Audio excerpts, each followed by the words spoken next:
හොඳයි දුවලා පුතාලා.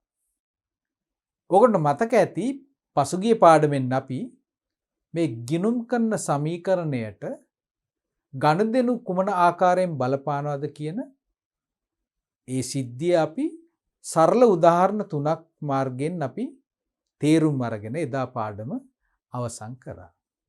මම කිව්වා අපි තවදුරටත් මේ පිළිබඳ අභ්‍යාසයක් කරලා අවබෝධය තවදුරටත් වර්ධනය කරගන්න අපි උත්සාහ කරමු කියලා. එහෙමනම් අද මෙන්න අපි ඕගොල්ලන්ට සූදානම් කරලා තියෙනවා මේ ව්‍යාපාරික ගනුදෙනු ගිණුම් කරන සමීකරණයට බලපාන ආකාරය සහ ඒ ගනුදෙනු ගිණුම් කරන සමීකරණයේ ඒ සංරචක වලට අපි කොහොමද නිවැරදි ආකාරයෙන් සටහන් කරන්න කියන කාරණා තේරුම් ගන්න අපි මේ අභ්‍යාසය අපි අලුතෙන් පටන් ගමු. මේ තියෙන්නේ අපේ පෙළ පොතේ අපිට දීලා තියෙන අභ්‍යාසයක්. මේකේ පිළිතුරුත් එක්ක අපිට මේක පෙළ පොතේ අපිට හම්බ වෙනවා.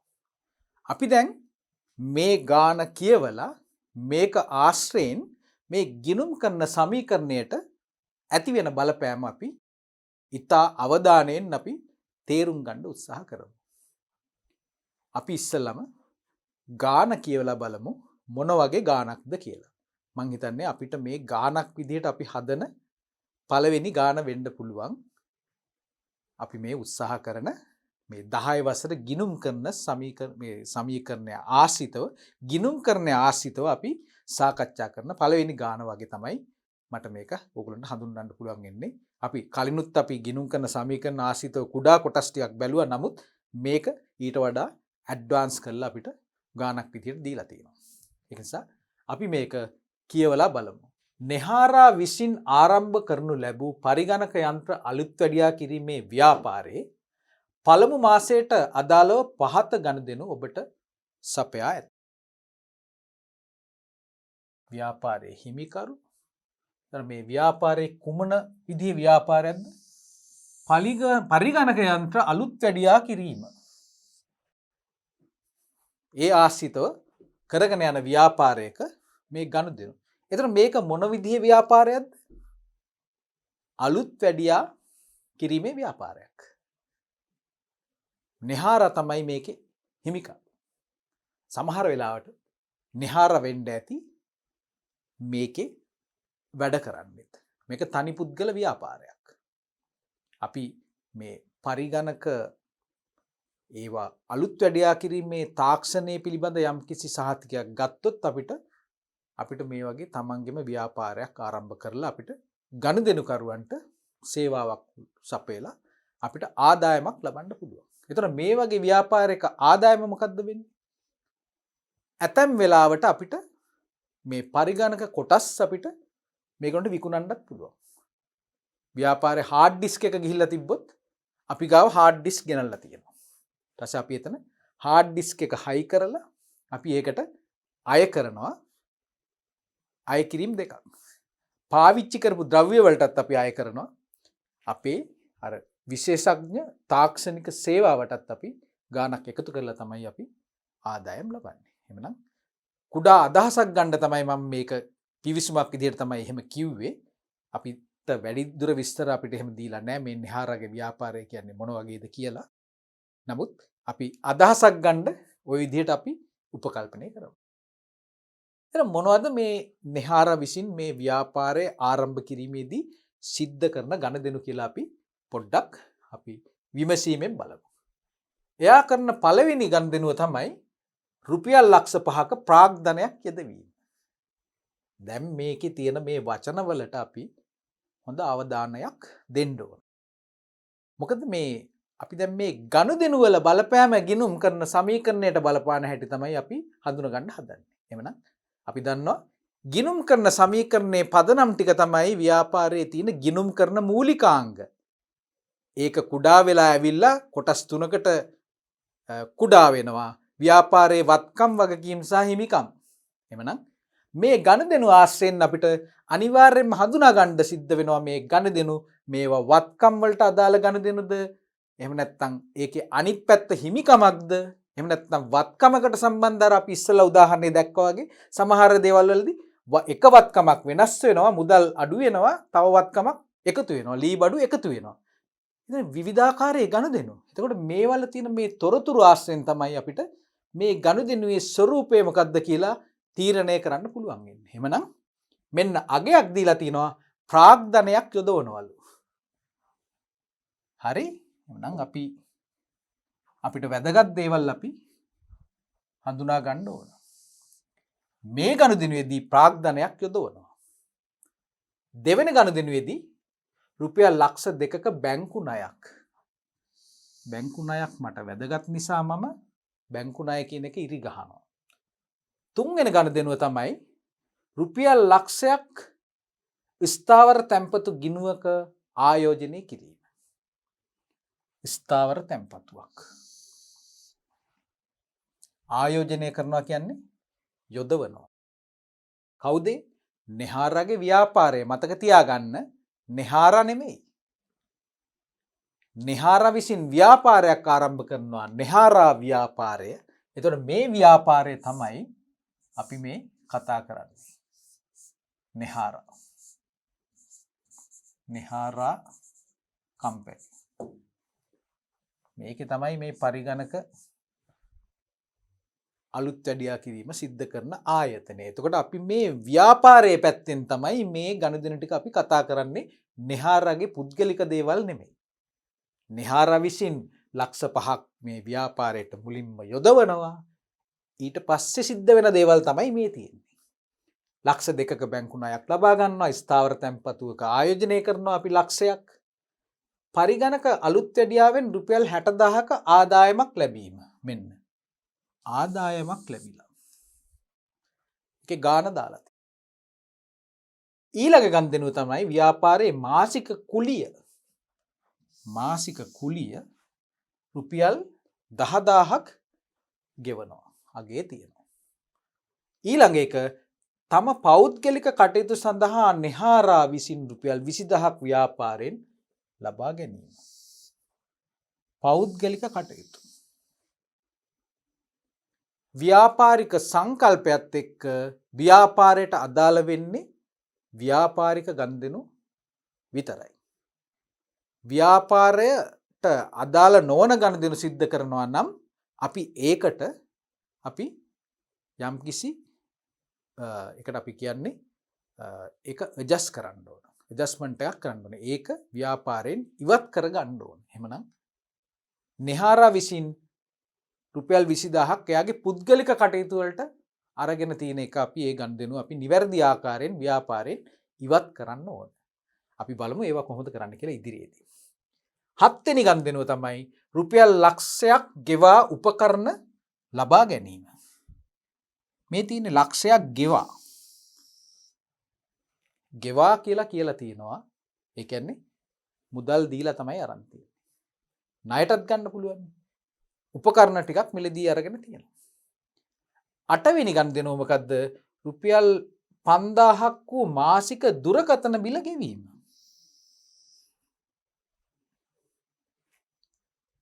ඊළඟ එක තමයි නෙහාරා රුපියල් 50000ක අමතර ප්‍රාග්ධනයක් යෙදවීම. මෙන්න අමතර ප්‍රාග්ධනයක් යෙදවීම. මුලින්ම මෙයා ලක්ෂ 5කුත් දාලා මෙන්න තව ටික දවසක් යනකොට මොකද කරන්නේ? අමතර ප්‍රාග්ධනයකුත් දානවා. හැබැයි මැද්දේදී මෙයා රුපියල් 20000ක් අයින් කරගෙනත් තියෙනවා. ඊළඟ 10 වෙනි ගනුදෙනුව තමයි රුපියල් 20000ක් බැංකු ණය පියවීම. බැංකු ණයක් අරන් තියෙනවා. ලක්ෂ 2ක් කොතනද ඒක තියෙන්නේ? මේ තියෙන්නේ.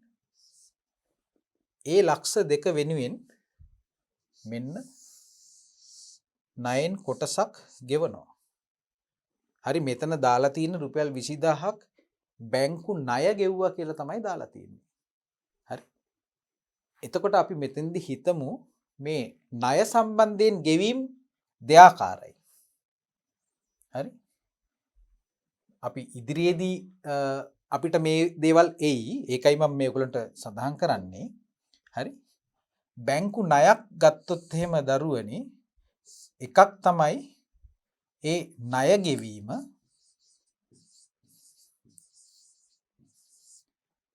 ඊළඟ එක තමයි පොලිය ගෙවීම. හරිද මම? අනිවාර්යෙන්ම හරි. බැංකුවක් අපිට පොලියට මිසක් නිකං අපිට මුදලක් දෙන්නේ නැහැ. එමනම් අපිට තොරතුරු නෑ මේ 20000 මොකද්ද වෙලා තියෙන්නේ කියලා. මේ 20000 ඇතුලේ පොලිය තියනවද එහෙම කියලා නැති නිසා අපි හිතමු මේ 20000 අපි ණයෙන් අඩු වෙන්න තමයි ගෙව්වේ කියලා. ලක්ෂ 10න් ලක්ෂ 2කින් කැපෙන්න රුපියල් 20000ක් ගෙවනවා අපිට තොරතුරු දීලා නැති හන්දා. තොරතුරු දීලා තියෙනවා නම් අපි සැලකිල්ලෙන් අපි බලන්න ඕන මේක ණය පොලිය කොච්චරද ණය මුදල කොච්චරද කියලා. එහෙනම් රුපියල් 20000ක බැංකු ණය ගෙවීම තවත් ගනුදෙනුවක්. හරි. දැන් අපිට මොකද්ද කරන්න කියලා තියෙන්නේ? මොකද්ද මේකේ කරන්න කියලා තියෙන්නේ? නිහාරගේ ව්‍යාපාරය. හරි. මේ ගනුදෙනු ටික ගිණුම් කරන සමීකරණයට බලපාන ආකාරය හඳුනා ගන්න තමයි අපිට කියන්නේ. ගිණුම් කරන සමීකරණයට මේ ගනුදෙනු කුමන ආකාරයෙන් බලපානවද කියන එක අපිට මේ වගේ ටේබල් එකක් මාර්ගෙන් අපිට ඒක පෙන්වන්න කියලා කියනවා. දැන් අපි ගිණුම් කරන සමීකරණේ දන්නවද? ඒක දන්නේ නැත්නම් මේ ගාන හදන්න බෑනේ. අලුතෙන් එන අය ඉන්නවා නම් ගිණුම් කරන සමීකරණය කියන එක පාඩම ගැන අවබෝධයක් නැතුව මේක කරගන්න අමාරුයි. නමුත් අපි දැන් ගිණුම් කරන සමීකරණය අද අපි කතා කරපු නිසා උදාහරණ 3ක් මේ වෙනකොට සාකච්ඡා කරපු නිසා අපේ දුවලා පුතාලට මේක තේරුම් ගන්න පුළුවන්. එහෙමනම් අපි පටන් ගන්න ඕන මේක ගිණුම් කරන සමීකරණයේ දෘෂ්ටි කෝණයෙන්. එහෙමනම් ඉස්සෙල්ලාම අපි බලන්න ඕන ගිණුම් කරන සමීකරණය තියනවාද කියලා. එහෙම නේද? ඒක පැත්තක ලියාගෙන තමයි අපිට මේ ගනුදෙනුව මේ ගනුදෙනු ටික වාර්තා කරන්න පුළුවන් වෙන්නේ. ඒක නිසා මේ වගේ ගාණක් දුන්නයින් පස්සේ අපි ගිණුම් කරන සමීකරණය මේ වගේ ටේබල් එකක ප්‍රතිනිර්මාණය කරගන්න ඕන. මතක නේද? අපිට තාම මේ හුරුව ලැබිලා නැහැ. මොකද අපි මේ හදන පළවෙනි ගාණ නිසා. එතකොට මේ ගානේ අපි දැක්ක මම හිතන්නේ මේ ගනුදෙනු 10ක් තිබ්බා මේ තියෙන්නේ. 10ට අපි ටේබල් එකේ අදාළ විදිහට අපි මේ ගනුදෙනු 10ම වාර්තා කරන්න අපි අනිවාර්යයෙන්ම පේලි 10ක් තියෙන්නත් ඕන. ඒ වගේම දුවලා පුතාලා ගිණුම් කරන සමීකරණයත් මේකේ තියෙන්න ඕන. මොකද අපි මේකෙදි බලන්නේ මේ විවිධාකාර ගනුදෙනු ගිණුම් කරන සමීකරණයට කුමන බලපෑමක් එල්ල කරයිද කියලා. එතකොට ගිණුම් කරන සමීකරණේ මේ වම් පැත්තේ තියෙනවා වත්කම්. දකුණු පැත්තේ තියෙනවා හිමිකම් සහ වගකීම්. හරි? එතකොට දැන් මේ වගේ මේ තීරු දාලා තියෙනවා. හරි? මේ වගේ තීරු දාලා තියෙනවා. එතකොට අපි කොහොමද මේක තීරණය කරන්නේ? තීරු මේ ගානේ නම් 1යි 2යි 3යි 4යි 5යි. වත්කම් පැත්තට තීරු 3ක් දාලා තියෙනවා. වගකීම් පැත්තට තීරු 2ක් දාලා තියෙනවා. එතකොට මේ ඇයි මේ වත්කම් පැත්තට තීරු 3ක් දාලා තියෙන්නේ? ඒ තුනේ මාතෘකාවල් දාලා තිනවා ශීර්ෂය පළවෙනි එක උපකරණ. දෙවෙනි එක ස්ථාර වත්කම්. තුන්වෙනි එක මුදල්. අනිත් පැත්තෙන් හිමිකම කිව්වයින් පස්සේ එකයි අනිත් පැත්තෙන් බැංකු ණය කියලා තමයි දාලා තියෙන්නේ. නමුත් ගිණුම් කරන සමීකරණේ නම් මෙතන එන්නේ හිමිකම කියන එක ඒකට කොහොමත් එකයි වගකීම් කිව්වයින් පස්සේ බැංකු ණය විතරක්ද. අපි ගත්තොත් එහෙම දැන් උදාහරණයක් විදිහට මම ගත්තොත් එහෙම ණය හිමියෝ. ණය හිමියෝ කියන්නේ මොනවද? ව්‍යාපාරයක් භාණ්ඩ ණයට ගත්තොත් විකිණීම පිණිස එයා ණය හිමියෙක් වෙනවා. එතකොට ණය හිමියෝ කියලා තීරුවක් මෙතනට එන්න බැරිද? එන්න පුළුවන්. නමුත් අපිට දීලා තියෙන මේ ගානේ ඒ වගේ තොරතුරක් දීලා නැහැ. එහෙමනම් මේ ටේබල් එක කවුද තීරණය කරේ මේ විදියට සකස් කරන්න? මේක අපි මේ ගානේ තියෙන තොරතුරු දිහා බලලා දුවේ පුතේ. ඒකට හරියන්න අපි ඒකට අවශ්‍ය කරන තීරු ටික තමයි අපි මේකේ දාලා තියෙන්නේ. එහෙමනම් මේ වත්කම් පැත්තේ මේ එන තීරු ගාන කීයක්ද කියන එක අපි කොහොමද තීරණය කරන්නේ? ඒක තීරණය කරන්නේ මේ ගානේ දීලා තියෙන වත්කම් තොරතුරු මත. මේ ගානේ දීලා තියෙනවා නම් වත්කම් වර්ග 4ක් ගැන. හරි? මේකේ තියෙන්නේ වත්කම් වර්ග 3යිනේ. අපි හිතමු මේ ගානේ දීලා තියෙනවා එක කෑල්ලක් ණයට භාණ්ඩ විකුණවුවා කියලා. ණයට භාණ්ඩ විකුණුවා නම් ඒක වත්කමක්ද? ඒක වත්කමක්. එහෙම වුණොත් ණය ගැතියෝ කියලා තීරුවකුත් දාන්න සිද්ධ වෙනවා. ඇයි ඒ? ණයට භාණ්ඩ විකුණන එකට අපි කියන්නේ මොකද්ද? එක පැත්තකින් භාණ්ඩ ටික එළියට යනවා. අනිත් පැත්තෙන් අපිට වත්කමක් විදියට ඉතුරු වෙන්නේ ණය ගැතියෝ කියන එක. ණය ගැතියෝ කියන්නේ අපිට ඉතාමත් කෙටි කාලයකදී අපිට ආදායමක් එන වත්කමක්. භාණ්ඩ ටික විකුණලත් ඉවරයි ලාභයක් එක්ක. ණය ගැතිය අපිට මුදල් දීපු ගමන් මොකද්ද වෙන්නේ? අපිට ලාභයක් එකතු වෙනවා. එහෙමනම් ණය ගැතියෙක් කියන්නේ ව්‍යාපාරයට වත්කමක්. අනාගත ආර්ථික ප්‍රතිලාභ ලබා දෙන නිශ්චිත අගයක් හඳුනා ගන්න පුළුවන් සහ ව්‍යාපාරයට පාලනය කරන්න පුළුවන්. අපිට කියන්න ඕන අපි හිතමු ණය දුන්නේ නිමල්ට. අපි කියනවා නිමල් මහත්තයෝ ඔයාට අපි දීපු ණයට දීපු භාණ්ඩ ටිකේ මුදල මේ මාසේ අන්තිමට ඔබ ගෙවන්න ඕන. අපි යාට කියන අපි ටිකක් තදින් අපි මතක් කිරීමක් සිද්ධ කරනවා. මෙහෙම වගකීමක් එයාගේ පැත්තෙන් වගකීමක් නේ යා ණයට ගත්තොත් එහෙම නේද? අපේ පැත්තෙන් අපිට එන්න ඕන දෙයක්. එහෙනම් අපි කියනවා මාසේ අන්තිමේ ඔබ විසින් රුපියල් 20000ක් අපිට එන්න තියෙනවා. අපේ පොත්වල හැටියට. අපි යාට මතක් කිරීමක් කරනවා. එහෙමනම් මේ ටේබල් එකට එන්න ඕන තීරු ගාන අපි තීරණය කරන්නේ මේ ගානේ තියෙන තොරතුරුත් එක්ක. එහෙමනම් මේකේ අපි උපකරණ කියලා හඳුනගෙන තියෙනවා. මොකද ඔයගොල්ලන්ට මතක ඇති මේ ගානේ අපි උපකරණ මිලදී ගත්තා. ස්ථාවර තැන්පතුවක් දැම්මා කියලාත් සඳහනක් තිබ්බහන්ද අපි ඒකත් අපි සඳහන් කරන්න ඕන නිසා වත්කම් පැත්තේ දානවා. මුදල් දානවා. හිමිකම් සහ බැංකු ණය. එතකොට අපිට අවබෝධයක් තියෙන්න ඕන මේ සමාන ලකුණෙන් දකුණු පැත්තට දාන්නේ මොනවද? සමාන ලකුණෙන් වම් පැත්තට දාන්නේ මොනවද කියලා. සමාන ලකුණෙන් වම් පැත්ත කියන්නේ මේ වත්කම් වල බාරකාරීත්වයේ තියෙන ව්‍යාපාරයේ තියෙන මේ සම්පත්වල ආකාර. ව්‍යාපාරේ මුදල් තියෙන්න පුළුවන්, ණය ගැතියෝ ඉන්න පුළුවන්, වාහන තියෙන්න පුළුවන්, භාණ්ඩ තොග තියෙන්න පුළුවන්. අපිට විවිධාකාරයේ වත්කම් තියෙන්න පුළුවන්. ඉඩමක් තියෙන්න පුළුවන්. ඒ අනුව අපිට අවශ්‍ය තීරු ටික අපිට සකස් කරගන්න පුළුවන්. මේ ටේබල් එකත් අපිට හදන්න සිද්ධ වුණොත්. සමහර වෙලාවවල එහෙම අපිට ගාන අපි හදන්න පටන් ගන්න මේ මැදින් පටන් ගන්නවා.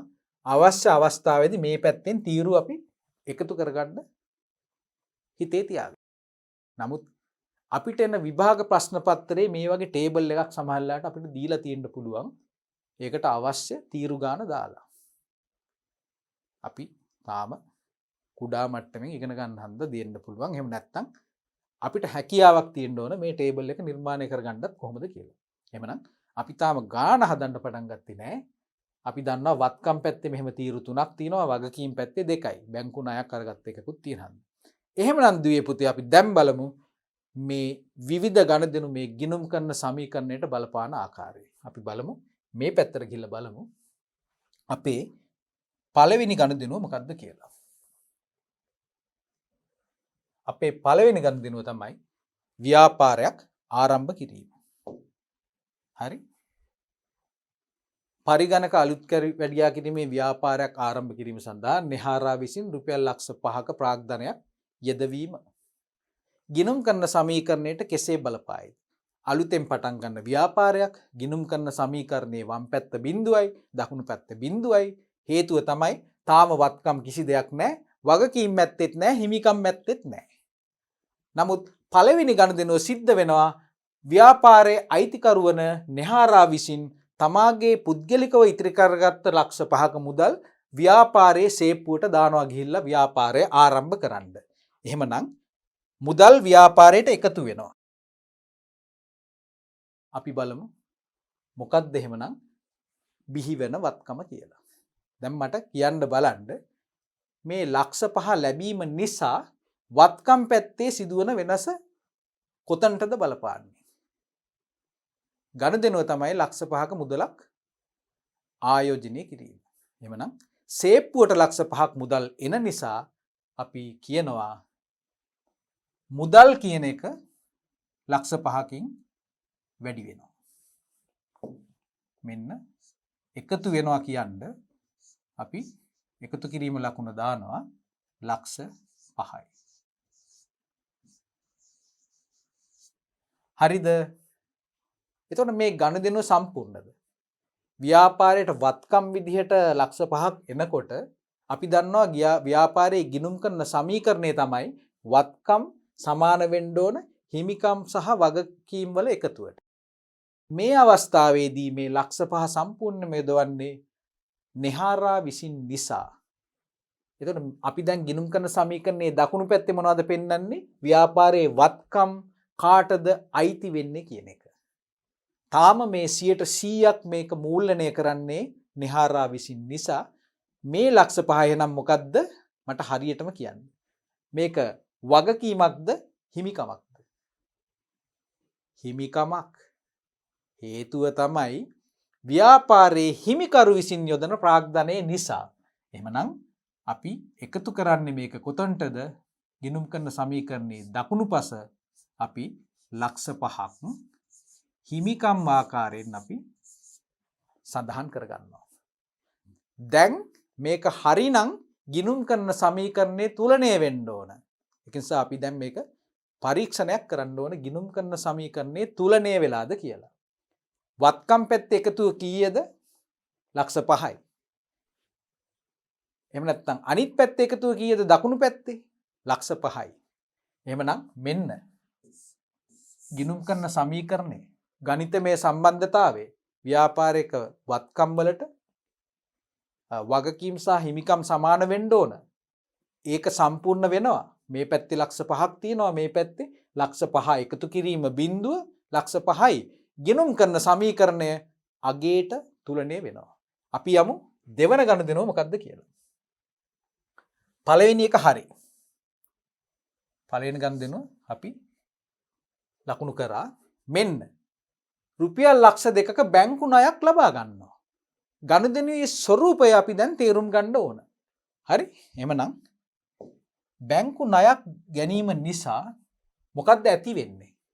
වැදගත් දෙයක් අපි ලියාගමු. හරි?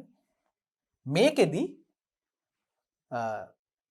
අර මේ ගනුදෙනුවේ අපි කියවනේ දෙආකාරයක බලපෑමක් තියෙනවා කියලා.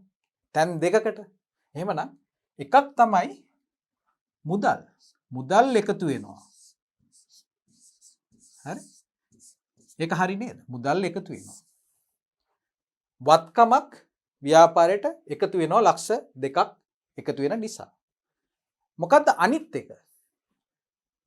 ඒතර ව්‍යාපාරයක වත්කම් සමාන වෙන්න ඕන වගකීම් වලට. එහෙමනම් ඔන්න දැන් ගිණුම් කරන සමීකරණය දැන් වෙනස් වෙන්න යනවා. අපි දැන් ඉස්සරහා බැලුවොත් එහෙම තිබ්බේ මේ නෙහාරාගේ ලක්ෂ 5ට තමයි මේ දෙපැත්ත තුලණය වුනේ. මේ පැත්තේ ලක්ෂ 5යි, මේ පැත්තේ ලක්ෂ 5යි. දැන් මොකද වෙන්නේ? මුදල් කියලා වත්කම් පැත්ත එකපාරම වැඩි වෙනවා ලක්ෂ 2කින්. ඒ වෙනුවට මොකද්ද එකතු වෙන්නේ? අනිත් පැත්තෙන් වගකීමක්. අපි ගිණුම් කරන මූලිකාංග වලින් අපි හඳුනා ගමු මේක. හරි? මේක වත්කමක්. ඒ කියන්නේ මුදල් කියන්නේ වත්කමක්. හරි? මේක වත්කමක්නේ. මම මේක මෙතන වත්කම් කියලා ලියනවා. එහෙනම් මුදල් කියන වත්කම බලපෑමක් ඇති වෙනවා. ඊට පස්සේ බැංකු ණය කියන වගකීම් කියන්නේ බැංකු ණය. බැංකු ණය. බැංකු ණය කියන වගකීමක් නිර්මාණය වෙනවා. එහෙමනම් මෙන්න මේ දෙකට තීරු දෙකක් එකතු වෙන්න ඕන. වත්කම් පැත්තෙන් මුදල් වලට තීරුවක් එකතු වෙන්න ඕන. අනිත් පැත්තෙන් වගකීම් පැත්තෙන් බැංකු ණයට තීරු දෙකක් එකතු වෙන්න ඕන.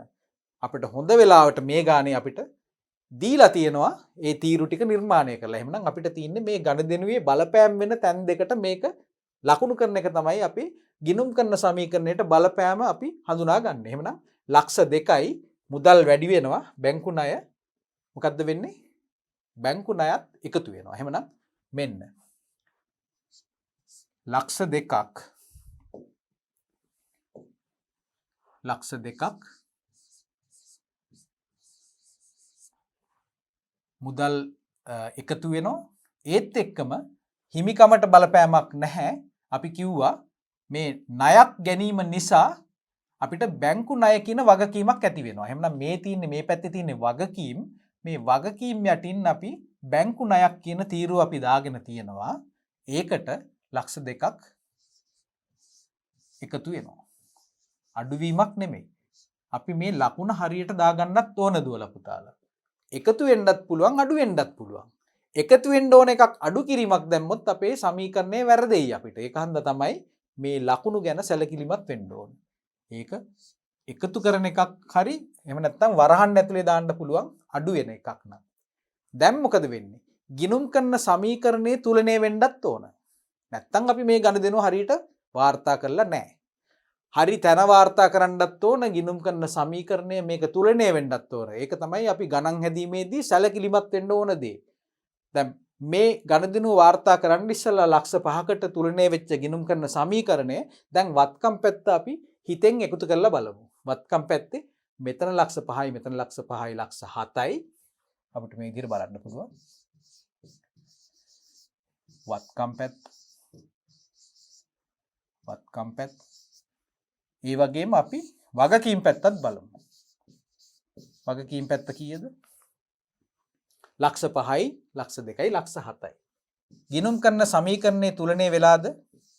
අනිවාර්යයෙන්ම ලක්ෂ 7ට ලක්ෂ 7 සමාන වෙලා. එහෙනම් ගණදෙනුව අපි නියම ආකාරයෙන් වාර්තා කළා. අපි එහෙමනම් ඊළඟ ගණදෙනුව මොකක්ද කියලා බලමු. එහෙනම් මේකත් හරි.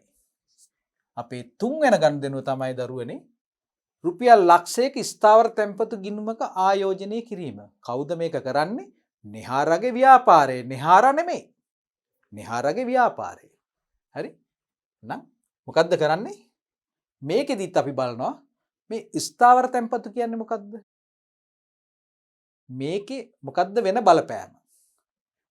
මේකේ බලපෑම තමයි දරුවනේ මේ ලක්ෂයක් අපි සල්ලි කොතනින්ද ගන්නෙ? අපේ මේ ව්‍යාපාරයේ වැඩිපුර සල්ලි තියෙන නිසා මුදල් විදිහට අපි දැක්කා ලක්ෂ දැන් 8ක් තියෙනවා ලක්ෂ 8න් අපිට තුලනේ උනේ මේක. එහෙම නේද? බලන්න මෙතන අපිට සුව නැත්තම් බලන්න. ලක්ෂ 7න් තමයි තුලනේ වෙන්නේ. ඒ මොකද මුදල් ලක්ෂ 5යි ආපහු බැංකු ණයකිනුත් ගත්ත ලක්ෂ 2ක්. එක පැත්තකින් බැංකුවෙන් ණයක් අරගෙන අනිත් පැත්තෙන් ඇයි ස්ථාවර තැන්පතුවක් දාන්නේ? తాවකාලිකව අපි ගාව තියෙන සල්ලි අපිට පුළුවන් ආයෝජනය කරන්න. බැංකු ණයක් ගන්න එක අපිට එකපාර කරන්න බෑනේ. ඒකට ගොඩක් දේවල් අපි මහන්සි වෙන්න ඕන. නමුත් අපිට ස්ථාවර තැන්පතුවක් දාන්න පුළුවන් මාස 2කට, මාසයකට, මාස 3කට, අවුරුද්දකට වැඩිපුර තියෙන සල්ලි අපිට ඕන වෙලාවක ස්ථාවර තැන්පතුවක් විදිහට දාන්න පුළුවන්. ඒක හන්ද ගැටලුවක් ඇති කරගන්න එපා. මේ රුපියල් ලක්ෂයක ස්ථාවර තැන්පතුවක් තැන්පත් කරන්නේ తాවකාලිකව වෙන්න ඇති. ඒක නිසා එhmenan මේකේ තියෙන ගණදෙනු දෙක තමයි එකක් තමයි මේ විදිහටම හරි ස්ථාවර තැන්පතු කියලා වත්කමක් නිර්මාණය වෙනවා. හරි ස්ථාවර තැන්පතු කියන්නේ වත්කම් පැත්තෙන් වත්කමක් එකතු වෙනවා ස්ථාවර තැන්පතු කියලා. අනිත් පැත්තෙන් මොකද්ද වෙන්නේ? ආයෝජනය කිරීම. තව වෙනසක් සිද්ධ වෙනවා. මොකද්ද? මේ ලක්ෂය කොහෙන්ද ගත්තේ අපි? අපේ සේප්පුවේ තියෙන සල්ලි වලින් ගත්තේ. සේප්පුවේ සල්ලි දැන්ට කීයක් තියෙනවද? ලක්ෂ 7ක් තියෙනවා. ඒකෙන් අපි 1 ලක්ෂයක් අයින් කරනවා. සේප්පුවේ සල්ලි ලක්ෂ 6ක් වෙනවා. එහෙමනම් මුදල් කියන එක අඩු වෙනවා එක පැත්තකින්. හරි නේද? එතකොට මේ ගණදිනුව මොකද්ද වෙලා තියෙන්නේ? වත්කම් වලට වත්කම් වෙනසක් තමයි සිද්ධ වෙන්නේ. ඒ කියන්නේ මොකද්ද? වත්කම් අනිත් එකත් වත්කම්. අනිත් එකත් වත්කම්. ඒ මොකද්ද මොන වත්කම්ද? එකක් තමයි මුදල් කියන එක අඩු වෙනවා. මුදල් අඩු වෙනවා. ඊට පස්සේ ස්ථාවර තැන්පතු ස්ථාවර කියලා මම ලියන්නම්. ඒකට එකතු වෙනවා. නේද? වත්කම් පැත්තේ එක වත්කමක් අඩු වෙනවා අනිත් පැත්තේ වත්කමක් එකතු වෙනවා. අපි දැන් ඕක ටේබල් එකට දාන්න ඕන. අන්න මේ ගණදෙනුව ගැලපෙන්නේ මේ වත්කම් පැත්තට නිසා මේ තියෙන ස්ථාවර තැන්පතු කියලා අපිට තීරුවක් දාලා තියෙනවා. කීයක්ද? ලක්ෂයක්. එහෙමනම් අලුත් වත්කමක් නිර්මාණය වෙනවා ව්‍යාපාරයේ රුපියල් ලක්ෂයයි. ස්ථාවර තැන්පතුවක් ඒත් එක්කම මෙන්න රුපියල් ලක්ෂයක් අඩු වෙනවා. අඩුවීම මම මේ අවස්ථාවේදී මම ඒක අඩුවීම මම වරහන් ඇතුලේ දැම්මා. ප්‍රශ්නයක් නැහැ නේ අපිට අඩු ලකුණ දාන්නත් පුළුවන්. එහෙම නැත්නම් වරහන් ඇතුලේ දානවා කියන්නේත් අඩු කිරීම තමයි. එhmenan මේක පැහැදිලි නේද මේක? ලක්ෂයක් එකතු වෙනවා තැන්පත් විදියට ලක්ෂයක් අඩු වෙනවා. දැන් ගිණුම් කරන සමීකරණයේ තුලණය වෙනවද? අනිවාර්යයෙන්ම තුලණය වෙනවා. දැන් මේ අපි මේ පුංචි ගණන්නේ හදන්නේ ගණන් පැත්තෙන් හිතන්න. හරි? ඒතර දැන් මේ පැත්තේ එකතුව අපි දැක්කා ලක්ෂ 7කට තමයි මේ ගණදිනුට ඉස්සලා තුලණය වෙලා තිබ්බේ. හරි? එතකොට මේ මුදල් කියන එකත් ස්ථාවර තැන්පතු කියන එකත් මේ වත්කම් පැත්තේ තියෙන දෙයක්. මුදල් රුපියල් ලක්ෂයකින් අඩු වෙලා ආපහු එකතු වෙනවා වෙනත් නමකින් ස්ථාවර තැන්පතු කියන නමකින්. එහෙමනම් ගිණුම් කරන සමීකරණයේ අගයට වෙනසක් සිද්ධ වෙනවද? නැහැ. ගිණුම් කරන සමීකරණයේ අගය තවදුරටත් ලක්ෂ 7ක් විදිහටම තියෙනවා. අපි ඒක බලමු එහෙමද කියලා. 5ට 2ක් එකතු කරාම ලක්ෂ 7යි මේකෙන් එකක් අඩු කරාම ලක්ෂ 6 වෙනවා. 6ට ආපහු ලක්ෂයක් එකතු වුණායින් පස්සේ ලක්ෂ 7යි. එහෙනම් වත්කම් පැත්තේ ලක්ෂ 7යි වගකීම් පැත්තට මේ ගණදිනුවේ බලපෑමක් නැති නිසා ඒ පැත්තේ ලක්ෂ 7ක් විදිහටම තේරෙනවා. මේ 5 එකතු කිරීම 2. ගිණුම් කරන සමීකරණයේ තුලණය වෙනවා. එහෙමනම් මෙතන තියෙන වැදගත්කම තමයි මේ ගණදෙනුව නිසා වත්කම් පැත්තේ එකක් අඩු වෙනවා අනිත් එක එකතු වෙනවා. එම ප්‍රමාණයෙන්. හරි නේද? තේරුණා. අපි බලමු ඊළඟ ගණදෙනුව මොකක්ද කියලා. පරිගණක අලුත් වැඩියාවෙන් රුපියල් 60000ක ආදායමක් ලැබීම. ඔන්න ටිකක් වෙනස් ආකාරයේ ගනුදෙනුවක්. මොකද්ද? නිහාරා මොකද කරන්නේ? පරිගණක අලුත් වැඩියා කරනවා. අලුත් වැඩියා කරලා රුපියල් 60000ක ආදායමක් ලබනවා. එයාගේ මේ පරිගණකය අලුත් වැඩියා කරාට එයා 60000ක් charge කරනවා. ඒතර අපිට මේකේ තොරතුරු නෑ මේකට එක එක බඩු දැම්මා කියලා. එහෙමනම් මේ පරිගණක අලුත් වැඩියා කිරීමේ සේවා ගාස්තුව තමයි රුපියල් 60000. එහෙමනම් මේක ව්‍යාපාර ගනුදෙනු පැත්තෙන් හිතුවොත් එහෙම දුවලා පුතාලා අපි ගනුදෙනු කියන ඒවා අපි ඔක්කොම දන්නවා. හරි? ගනුදෙනු වර්ග කීයක් තියෙන්නේ? 5යිනේ තියෙන්නේ. හරි? වත්කම්, වගකීම්, ආදායම්, වියදම් සහ හිමිකම්. දැන් මේක මොකද්ද? මේ හම්බෙන ආදායම හම්බෙනවා කියන එක මොකද්ද මේක? මේක 60000ක් ආදායම හම්බෙනවා. ඒක මොකද්ද? ආදායමක්. එහෙම නේද? ආදායමක්. හරි. එතකොට දැන් අපි අර ගණදෙනුවක් මේක තැන් දෙකක සඳහන් වෙනවානේ බලපෑම් දෙකක් තියෙනවානේ. එතකොට මට දැන් අපි හඳුනා ගන්න උත්සාහ කරමු මොකද්ද මේ බලපෑම් දෙක කියලා. එකක් තමයි මෙතන මෙන්න මේ ආදායම. නේ? එකක් අපිට ආදායමක් හම්බ වෙනවා. ආදායමක් හම්බ වෙනවා. හරි? අනිත් එක මොකක්ද?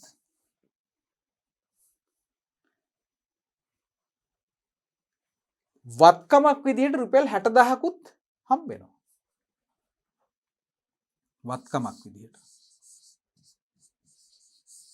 මොකද්ද මේ අපි මේ හඳුනාගත්තේ ඕනම ගණදෙනුවක් නිසා ගිණුම් කරන සමීකරණයේ තැන් දෙකකට බලපෑමක් ඇති වෙනවා. අඩුම ගානේ තැන් දෙකකට බලපෑමක් ඇති වෙනවා. හරි? එතකොට මොකද්ද සිද්ධ වෙන්නේ? හරි? මේ 60000 නිසා මොකද්ද වෙන්නේ? මේ 60000 මොකද්ද? මේක ලාභයක් වගේ දෙයක්. එහෙම නේද? ඇයි? අපි මේ අපේ තියෙන දක්ෂතාවය පාවිච්චි කරලා මේ කම්පියුටර් එකක් හදලා ඉවරලා අපි එකට කියනවා 60000ක් දෙන්න කියලා. දවස් දෙකක් තුනක් මහන්සිලා හදලා ඉවරලා ඒකේ ගාස්තුව 60000යි.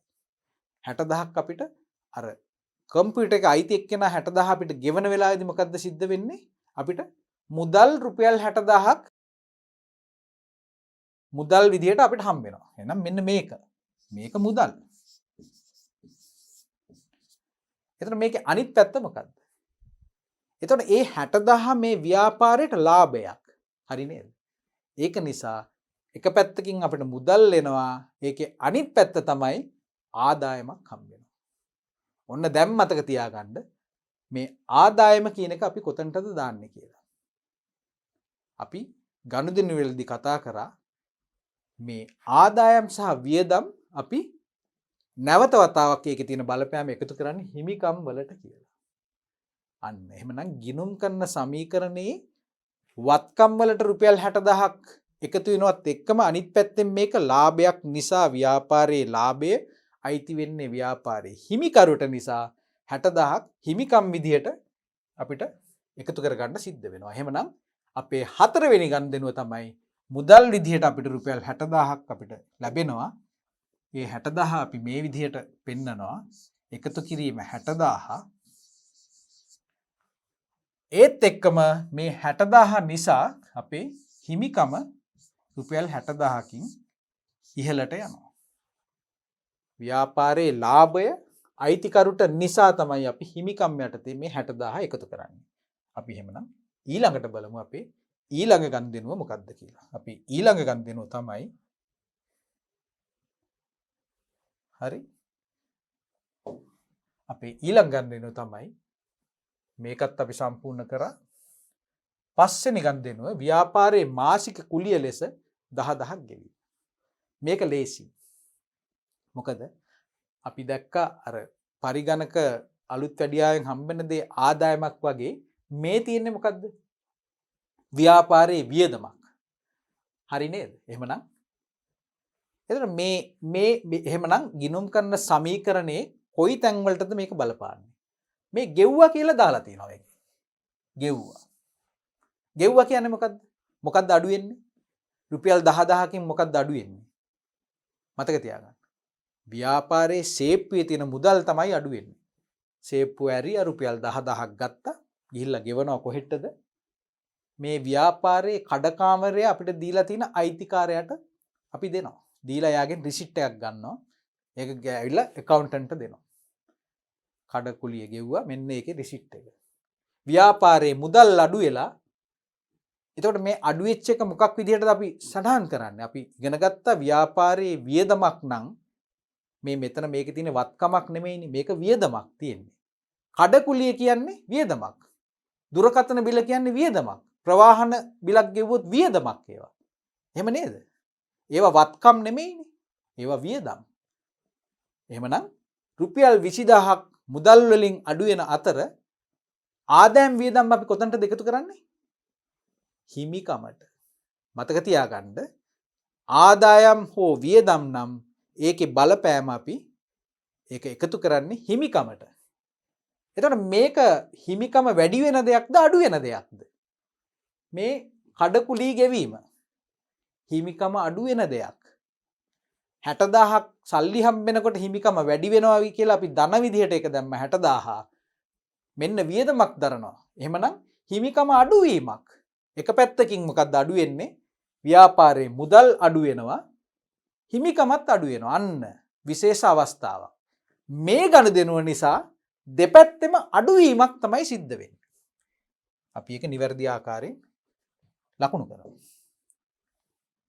මොකද්ද වෙන්නේ? මේක කඩකුලි. එහෙම නේද? එහෙමනම් මුදල් මොකද්ද වෙන්නේ? ගාන කීයද? 20000යි. එහෙමනම් වරහන් ඇතුලේ මම 20000ක් දානවා. ඊට පස්සේ මේක හිමිකම නිසා හිමිකමත් අඩු වෙනවා 20000ක්. වියදම් අයිතිකරුගේ දෙයක් නිසා හිමිකම අඩු වීමට බලපෑමක් ඇති වෙනවා. ඊළඟ ගනුදෙනුව. මේකත් හරි. 7 වෙනි ගනුදෙනුව තමයි රුපියල් ලක්ෂයක් ගෙවා උපකරණ ලබා ගැනීම. එහෙනම් මේකේ බලපෑම මොකද්ද? ව්‍යාපාරයට සම්පතක් එකතු වෙනවා. මොකක්ද ඒ?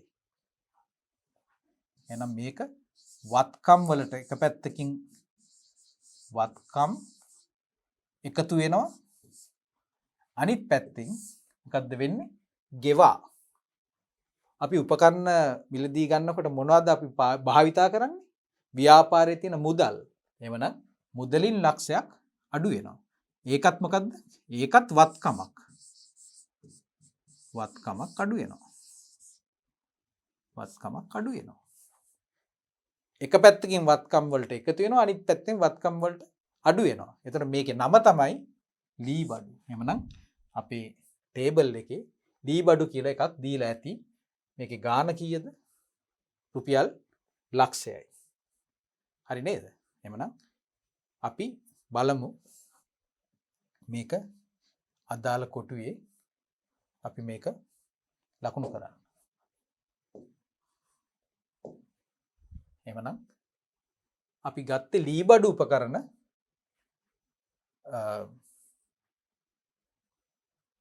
ලක්ෂයයි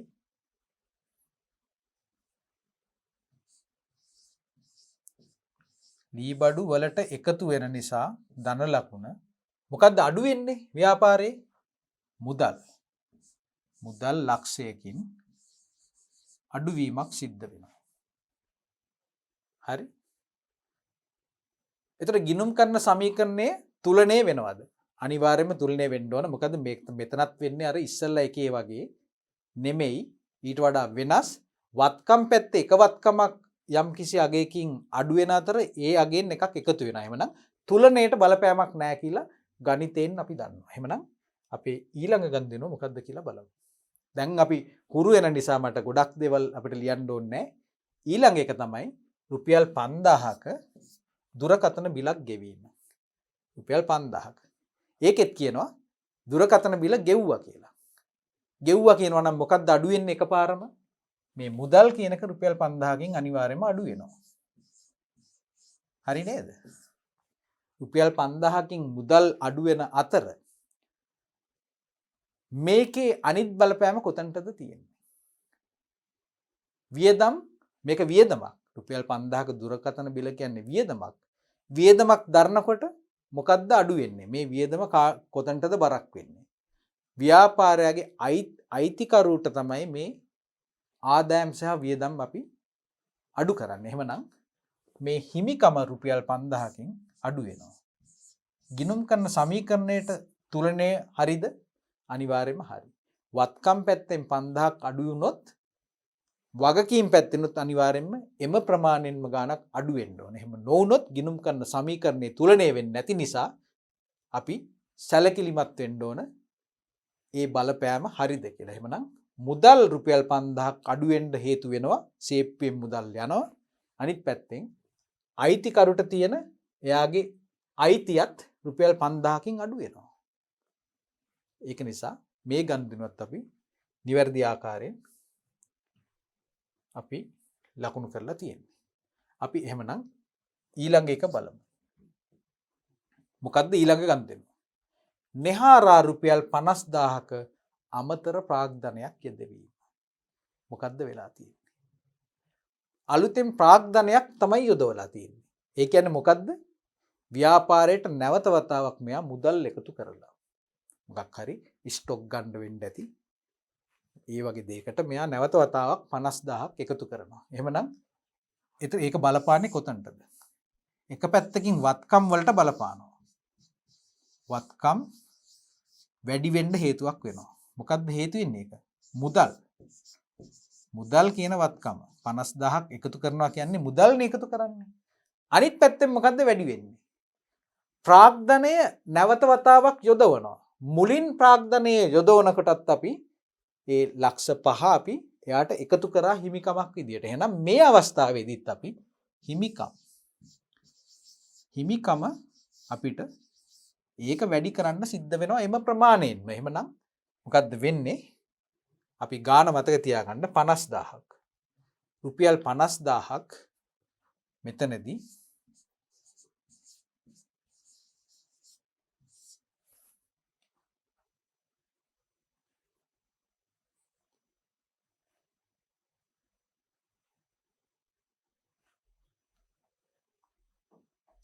අලුතෙන් ප්‍රාග්ධනය ආයෝජනය කිරීම නිසා මෙතන රුපියල් 50000ක් මුදල්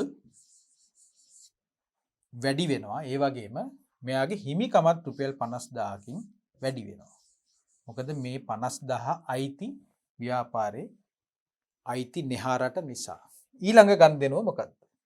අවසාන ගණදෙනුව. රුපියල් 20000ක බැංකු ණය පියවීම. මොකක්ද සිද්ධ වෙන්නේ? බැංකු ණය පියවීම කියලා කියන්නේ ව්‍යාපාරයේ සේප්පුවෙන් මුදල් ඉවත් කරගන්නවා. සේප්පුවේ තියෙන මුදල් අඩු වෙනවා. එහෙමනම් මුදල් අඩු වෙනවා. ඒත් එක්කම බැංකු ණය ගෙවනවා කියන එක අනිත් පැත්තෙන් මොකද්ද බලපෑම? අපි දැනටමත් බැංකු ණයක් විදිහට ලක්ෂ 2ක් අපි වගකීමක් හඳුනගෙන තියෙන්නේ. අපි ගත්තොත් එහෙම. බලන්න අතන. මේ තියෙන්නේ. බැංකු ණයක් ලක්ෂ 2ක් විදිහට හඳුනගෙන තියෙනවා වගකීමක් අපි ව්‍යාපාරයේ තියෙන සම්පත් භාවිතා කරලා අනාගතේ එළියට සම්පත් ගලණයක් සිදුවෙන්න සලස්සලා තමයි අපිට මේ වගකීමෙන් නිදහස් වෙන්න පුළුවන් වෙන්නේ. අවුරුදු පතා මේ යම් යම් මුදල් ගෙවලා අවුරුදු 5ක් විතර ගෙවලා තමයි ඕකෙන් අපිට නිදහස් වෙන්න පුළුවන් වෙන්නේ. මෙන්න නෙහාර එක මාසෙකදී රුපියල් කීයක්ද ගෙවන්නේ? රුපියල් 20000ක් ගෙවනවා. එතකොට මුදලින් රුපියල් 20000ක් අඩු වෙනවා. එමනම් වරහන් ඇතුලේ අපි දානවා 20000ක් අඩු කරා. දැන් වගකීම පැත්තෙන් මොකද්ද සිද්ධ වෙන්නේ? ලක්ෂ 2ක බැංකු ණයක් තියෙනවා. ඒකෙන් කොටසක් අපිට දැන් අපි අඩු වෙනවා. කුඩා කොටසක් අඩු වෙනවා. මොකද නිහාරා මේ ගන්න ආදායම් වලින් අර දැක්කනේ අපි රුපියල් 60000ක ආදායමක් හම්බුණා.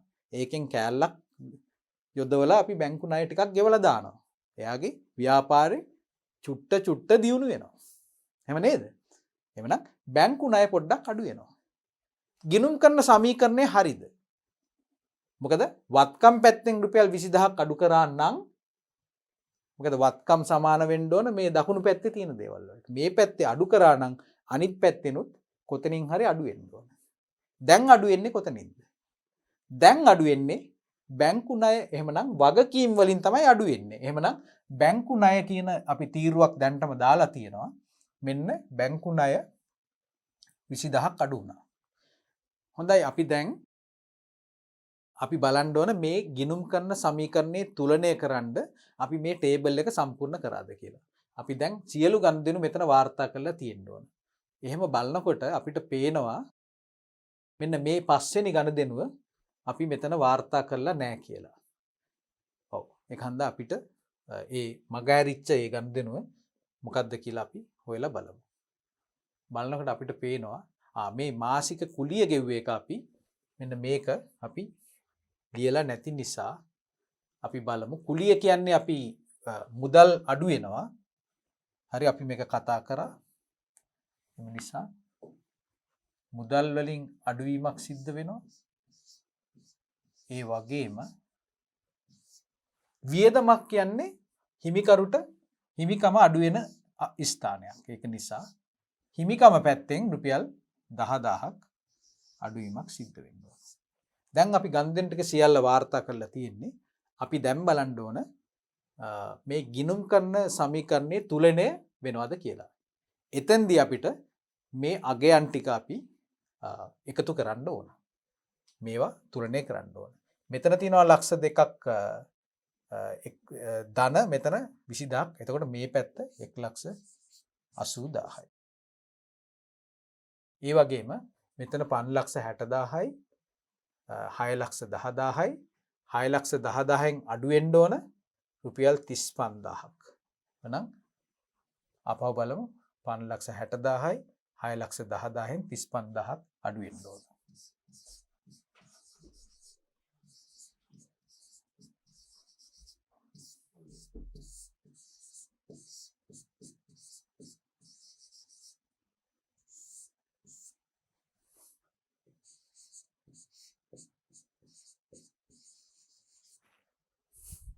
හොඳයි.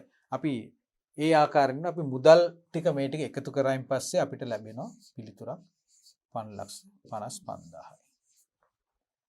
මේ තීරුව එකතු කරායින් පස්සේ ධන ලක්ෂයයි.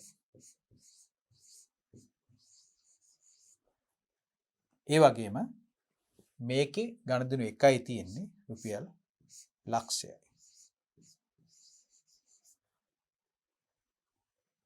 එතකොට දැන් අපි බලන්න ඕන අවසාන වශයෙන් ගිණුම් කරන සමීකරණයේ තුලනය වෙනවද කියලා.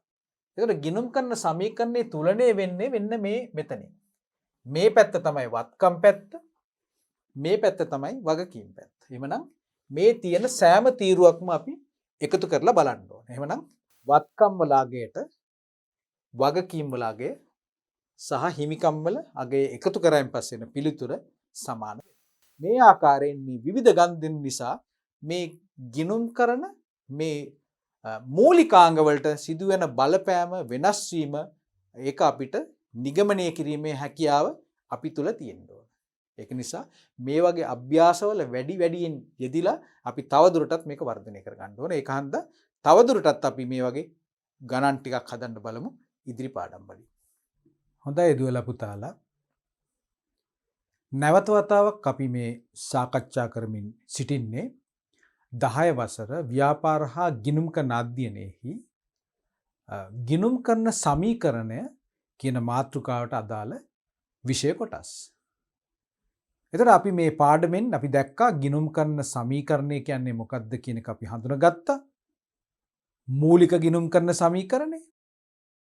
ඒ වගේම ව්‍යාපාරයකට වගකීම් එකතු වෙන විට ගිණුම් කරන සමීකරණයේ වෙනස් වන ආකාරය.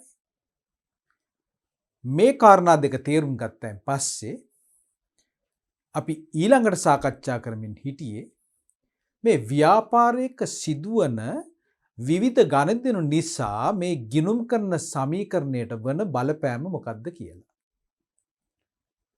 අපි ඉගෙන ගත්ත ගිණුම් කරන සමීකරණයේ තියෙන මේ කොටස් ටික එනම් සමාන ලකුණෙන් වම් පැත්තේ තියෙනවා වත්කම්, සමාන ලකුණෙන් දකුණු පැත්තට අපි දානවා හිමිකම් සහ ඒකට එකතු කරනවා වගකීම්. ඕක තමයි අපි ගිණුම් කරන සමීකරණය නිවැරදිව ලියන ආකාරය. මම ඒක පෙන්නන්නම්.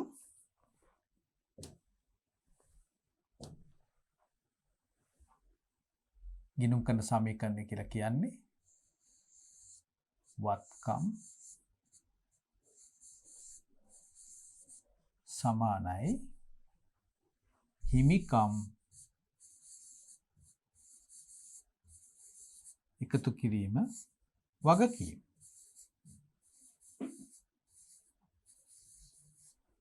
මේක තමයි ගිණුම් කරන සමීකරණය අපි ලියන නිවැරදි ආකාරය.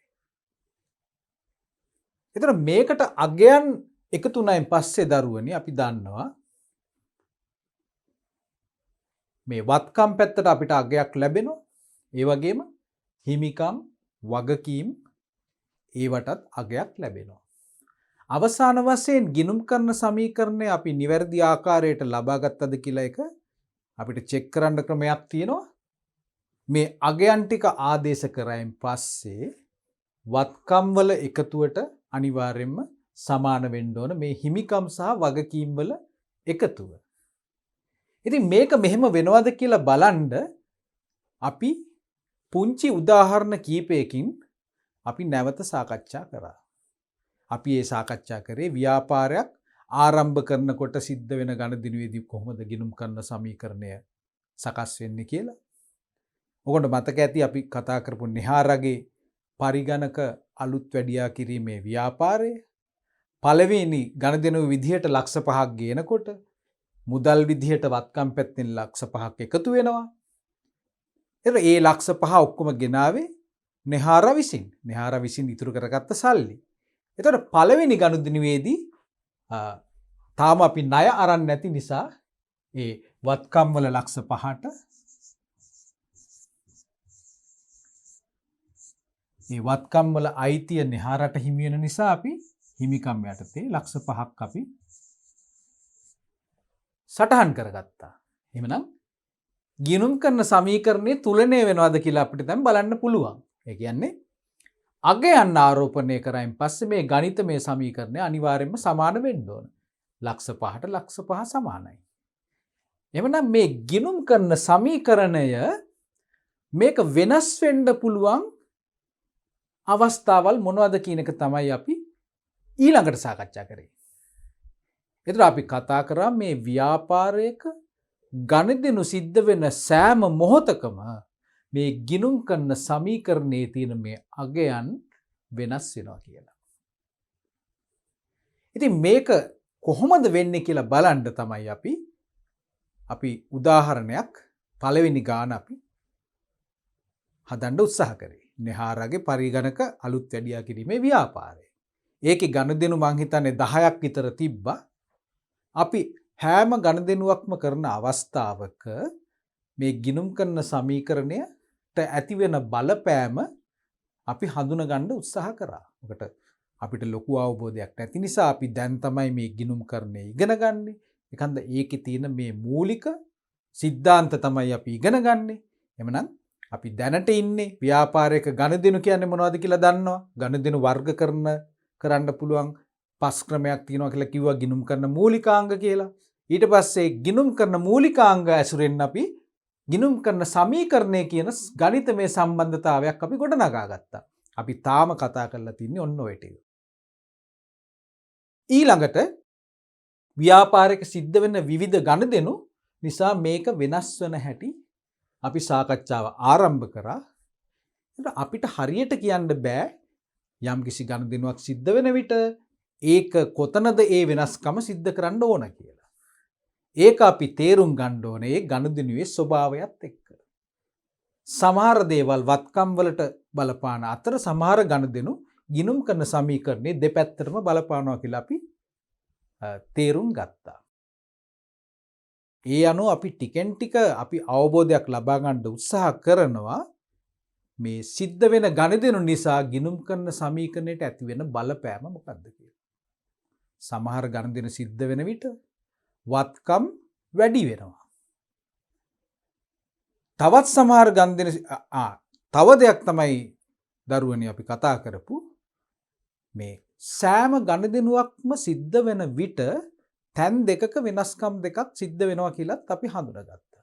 සෑම ගනුදෙනුවක් නිසාම ස්ථාන දෙකක වෙනසක් සිද්ධ වෙනවා. භාණ්ඩ තොගයක් ගන්නකොට භාණ්ඩ කියන වත්කම අපිට එකතු වෙනවා. ඒත් එක්කම භාණ්ඩ තොගය අපි මිලදී ගත්තා නම් තව වත්කමක් අඩු වෙනවා.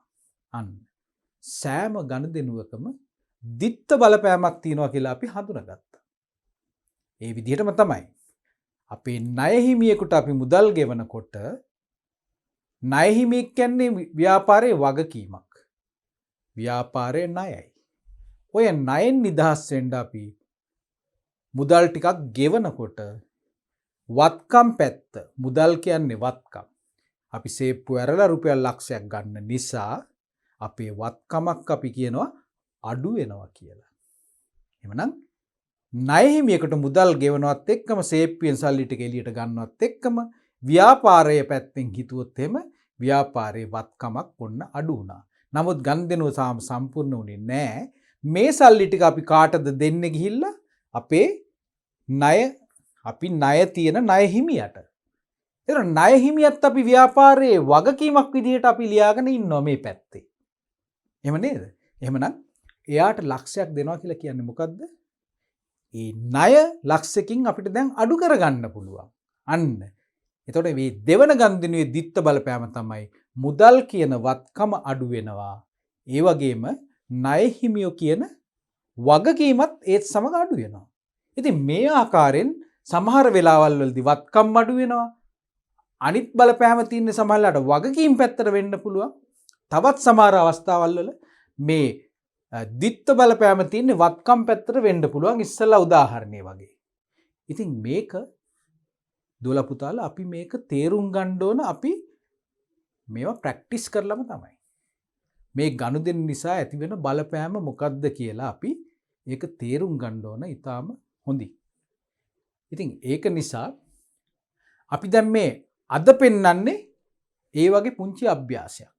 මේ වගේ ටේබල් එකකට දාලා අපි බලමු කොහොමද අපි මේ තීරණයක් ගන්නෙ මේකෙන් මොකද්ද සිද්ධ වෙලා තින්නේ කියලා. ගිණුම් කරන සමීකරණයට තියෙන්නේ මොනවද? කොටස් කීයක් තියෙනවද? කොටස් 3යි තියෙන්නේ. ඒක හන්ද අපි මේක සමීකරණයක් ආකාරයෙන් අපි ලියන්නේ නෑ මේ ටේබල් එකේ. මේ ඕගොල්ලොන්ට තේරුම් කරන්න උගන්වන්න අපි පාවිච්චි කරන මේ ටේබල් එකක් විතරයි මේක.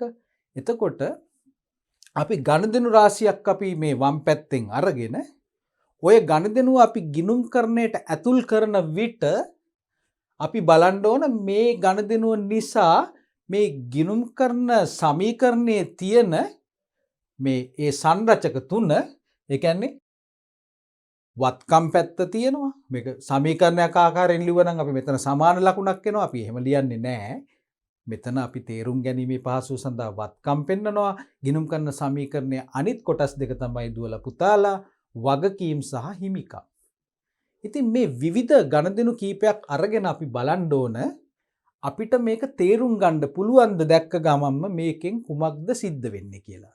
අන්න ඒ අවබෝධය ලබා ගන්න තමයි අපි මේ අද මේ කරන අභ්‍යාසය අපි ලෑස්ති කරලා තියෙන්නේ. ඒක හන්දා ඕගොල්ලොත් මාත් එක්ක මට උදව් කරගෙන මේකෙන් වන බලපෑම මොකක්ද කියලා හඳුන ගන්න අපි උත්සාහ කරමු. අපි කොහොමද ඒක කරන්නේ? අපි ඉස්සෙල්ලාම ගමු පළවෙනි ගනුදෙනුව. හරි? එතකොට මේ අභ්‍යාසයෙන් අපිට මොකක්ද කියන්නේ දුවලා පුතාලා? පහත ගනුදෙනු වල බලපෑම හඳුනා ගැනීමට තීරු හිස්තැන් පුරවමු. මෙන්න හිස්තැන් ටික අපිට දීලා තියෙනවා. වත්කම් වලට හිස්තැන් තියෙනවා, වගකීම් වලට සහ හිමිකම් වලටත් හිස්තැන් දීලා තියෙනවා. නමුත් අපි කොහොමද තේරුම් ගන්නේ මේ ගනුදෙනු නිසා කොතනද වෙනස් වෙන්නේ කියලා? අපි දැන් ඒ දේ තමයි මේ අභ්‍යාසයෙන් අපි ඉගෙන ගන්න උත්සාහ කරන්නේ. එහෙමනම් අපි බලමු පළවෙනි ගනුදෙනුව මොකක්ද කියලා. වෑන් රථයක් මිලදී ගත්තා. ඒකේ වටිනාකම මිලියන 3යි. ලක්ෂ 30යි. හරි? එතන මොකද්ද මේ ගනුදෙනුවේ සිද්ධ වෙලා තියෙන්නේ?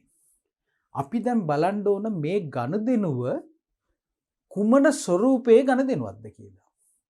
මේ ගනුදෙනුව නිසා මේ කියන ගිණුම් කරන සමීකරණයේ තියෙන මේ සංරචක තුනෙන් කොයි එකටද මේවා කොයි ඒවටද බලපාන්නේ? සමහර වෙලාවට මේක බලපානවා ඇත්තේ මේකට විතරක් වෙන්න පුළුවන්.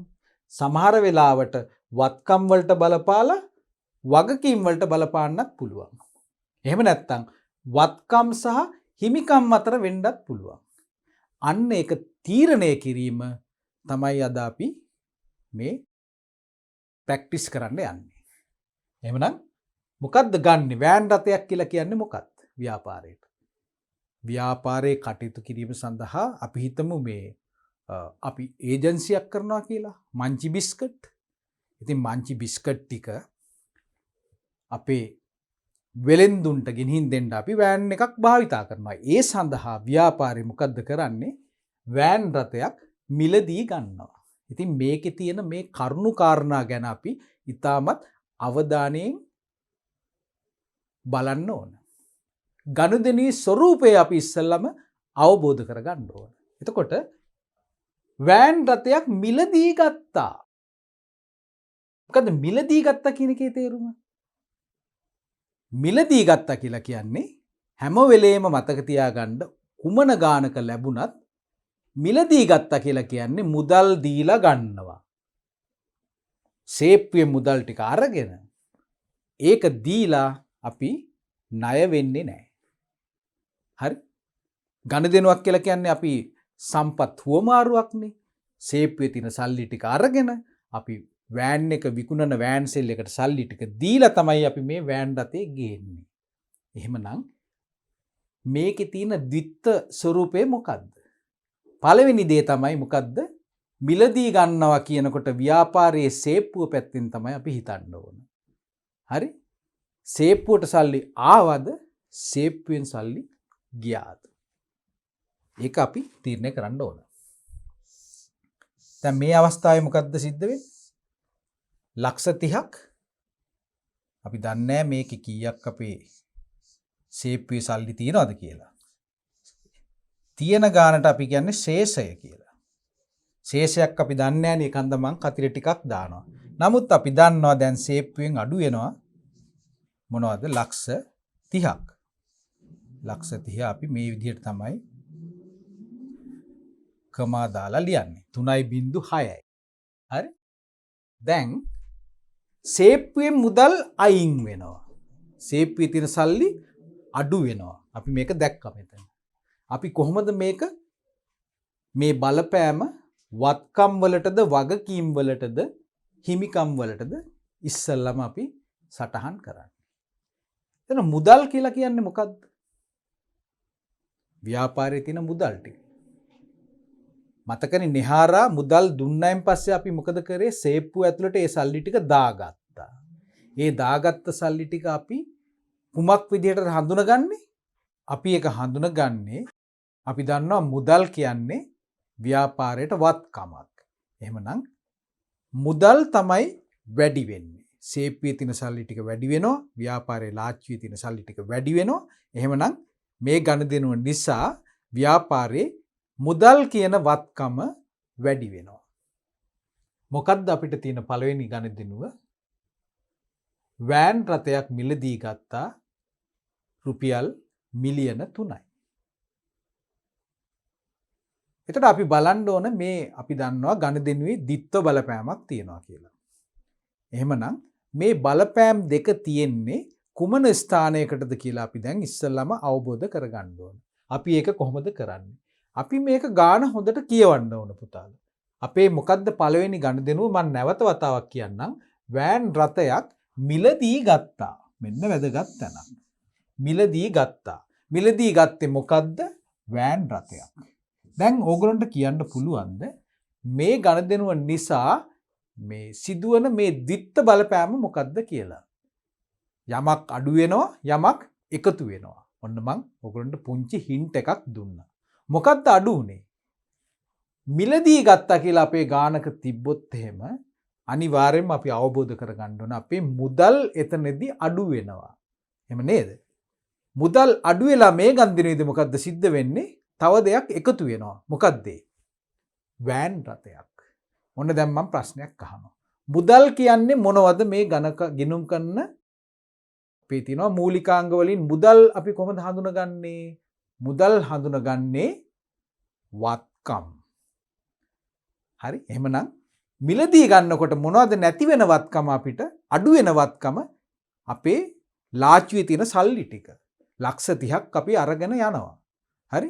ඊට පස්සේ එකතු වෙන්නේ මොනවද? අනිත් බලපෑම. මුදල් ගිහිල්ලා මෙන්න ව්‍යාපාරයට වෑන් රථයක් එකතු වෙනවා. මේ දෙකම වත්කම්. හරි නේද? මන් නිවැරදි නේද? මුදල් කියන්නේ වත්කමක්. මුදල් කියන එක අඩු වුණා. ඊට පස්සේ වෑන් රථයක් ව්‍යාපාරයට එකතු වෙනවා. එහෙනම් ද්විත්ව බලපෑම සිද්ධ වෙන්නේ එතනදී. වත්කමක් අඩු වෙලා එම අගයෙන්ම වත්කමක් එකතු වෙනවා. එහෙමනම් ගිණුම් කරන සමීකරණයට ඇති වෙන බලපෑම අපි මේ විදිහට කියමු. හරි? එහෙනම් සිද්ධ වෙන්නේ වත්කම් වල පළවෙනි එකේදී ඉස්සෙල්ලම වත්කමක් අඩු වෙනවා. හරි? ඒක මං ඍණ ලකුණ දැම්මා. ඊළඟට අනිත් පැත්තෙන් වත්කමක් එකතු වුණා. මේක අගය ගත්තොත් එහෙම අපි මෙහෙම කියමු කීයකින්ද මේක වෙන්නේ? ලක්ෂ 30කින්.